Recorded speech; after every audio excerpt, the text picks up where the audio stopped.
এ force P act করছে কোন দিকে, নর্থের দিকে। তো আমরা এই নর্থের দিকে এই ফোর্সটাকে মার্ক করলাম, এই ফোর্সটা নর্থের দিকে অ্যাক্ট করছে, পি।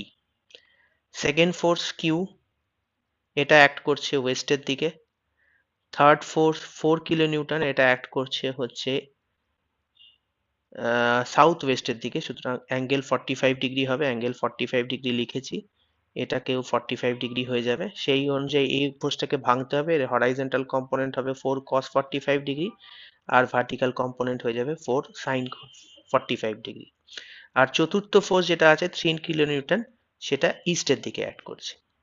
এবার আমাদের যেটা করতে হবে, সামেশন অফ এক্স বের করতে হবে। এখানে আমরা প্রথম ফোর্স হচ্ছে 3 পজিটিভ হবে, কিউ এটা নেগেটিভ হবে কেননা উল্টো দিকে কাজ করছে। 4 cos 45 এটা পজিটিভ হবে কেননা এটা উল্টো দিকে অর্থাৎ নেগেটিভ এক্স এর দিকে কাজ করছে।